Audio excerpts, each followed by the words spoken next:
जाता है। अब बात की जा रही है दूसरी important news, that is country will soon be free from Naxalism से शाज अहेड ऑफ 31 मार्च। इस साल मेंस में नक्सलिज्म से क्वेश्चन आ रहा है, लिख के ले लो। क्यों? क्योंकि हमारा टारगेट था 31 मार्च 2026 तक हमें नक्सलिज्म को खत्म करना है इंडिया से। ठीक है, अब क्या क्या काम किए गए, कैसे कैसे किए गए, देखते हैं। पहला चीज, सबसे इंपॉर्टेंट चीज, मैम ये नक्सलिज्म होता क्या है? नक्सलिज्म एक लेफ्ट विंग एक्सट्रीमिज्म आइडियोलॉजी है जो माओइस्ट से इंस्पायर्ड है, जो जिनको ऐसा लगता है कि हम आर्म्ड रेवोल्यूशन करके सरकार को ओवरथ्रू कर दें और अपनी सरकार बनाएं और एक कम्युनिस्ट स्टेट को फॉर्म करें। ठीक है, armed revolution that means violence का पाथ एडॉप्ट करते हैं ये लोग। ठीक है, इंडिया में 1967 में एक नक्सलबारी विलेज था वेस्ट बंगाल में, वहां से नक्सल मूवमेंट स्टार्ट होता है। दो मेजर लीडर चारू मजूमदार और कानू सान्याल, इन दोनों ने नक्सलिज्म आइडियोलॉजी को प्रमोट किया। बेसिकली भारत का जो सेंट्रल एरिया वाला रीजन है, छत्तीसगढ़, झारखंड, कुछ पार्ट महाराष्ट्र का, तेलंगाना, उड़ीसा, ये एरियाज में नक्सलिज्म बहुत ज़्यादा फैला हुआ था। ठीक है, अब इसे धीरे धीरे कम करने की बात की गई है।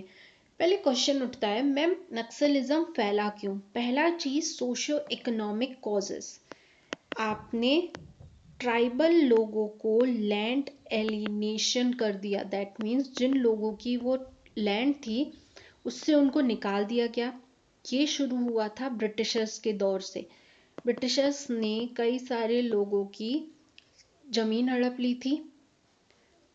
उसके बाद फ्रीडम के बाद 1947 के बाद हमने लैंड रिफॉर्म्स मूवमेंट लाए, जिसमें वापस से हमने लोगों की लैंड ली। ट्राइबल लोगों का डिस्प्लेसमेंट हुआ। डिस्प्लेसमेंट होने के साथ साथ poverty, unemployment, they were having lack of even basic services। इन सब ये सारे सोशियो इकोनॉमिक कॉजेस बने जिसने नक्सलिज्म को प्रमोट किया। किसी का लैंड लोगे, किसी को डिस्प्लेस करोगे, वो ऑब्वियस सी बात है पुअर हो जाएगा, वो बेसिक सर्विसेज को भी फुलफिल नहीं कर पाएगा। क्या करेगा वो तो रेवोल्यूशन करेगा ही ना। गवर्नेंस बेहतर तरीके से नहीं इम्प्लीमेंट हो पा रहा था। हम कह रहे हैं फॉरेस्ट राइट एक्ट्स के तहत लोगों के राइट को प्रोटेक्ट किया गया, बट उसका वीक इम्प्लीमेंटेशन रहा। पुलिस ने अपनी ज्यादती दिखाई, इन एरियाज में करप्शन बहुत अधिक बढ़ा। ठीक है, इन सारे रीजंस की वजह से नक्सलिज्म प्रमोट हुआ। पॉलिटिकल फैक्टर्स की अगर मैं बात करूं तो इन ट्राइबल लोगों को डिसीजन मेकिंग से दूर रखा गया। ठीक है, बेसिकली डेमोक्रेटिक इंस्टीट्यूशंस जो हैं वो ग्रास रूट लेवल तक पहुंच ही नहीं पाए, जिसकी वजह से नक्सलिज्म जैसी आइडियोलॉजी प्रमोट हुई। ठीक है, इन लोगों ने इंडियन कॉन्स्टिट्यूशन को अंडरमाइन किया। इन्होंने कहा कि हम पार्लियामेंट्री डेमोक्रेसी को फॉलो नहीं करेंगे।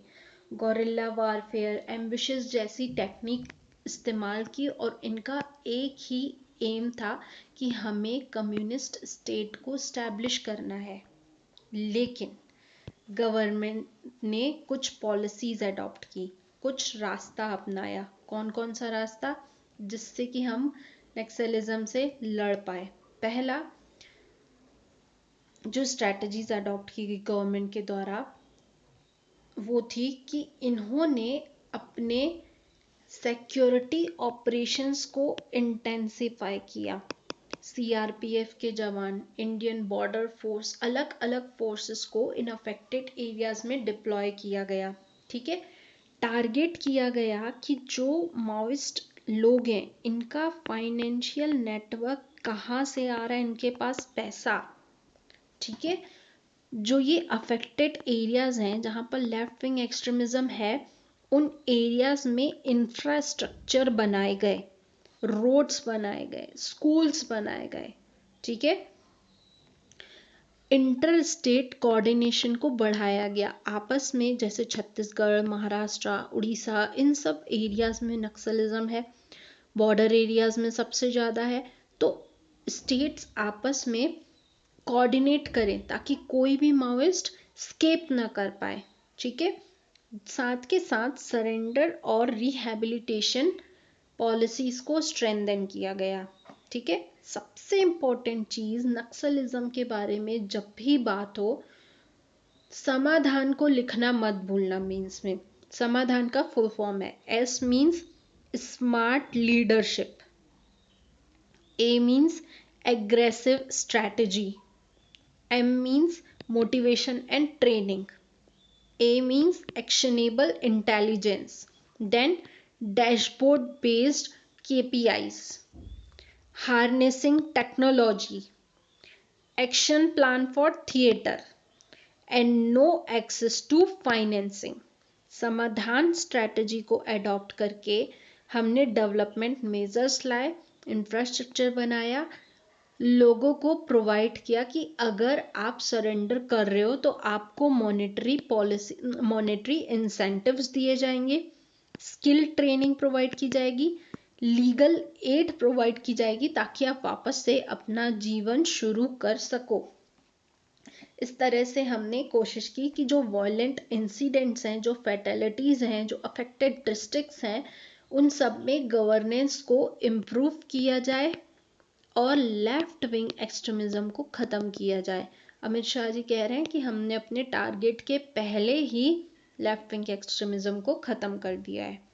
So this was all about today. Thank you so much. मिलते हैं अगले सेशन में। अगर आपको सेशन पसंद आया हो तो please like and subscribe our channel as well as share it with your friends. इस लेक्चर की PDF आपको हमारे टेलीग्राम चैनल से मिल जाएगी और उसकी लिंक प्रोवाइडेड है डिस्क्रिप्शन बॉक्स में। Thank you.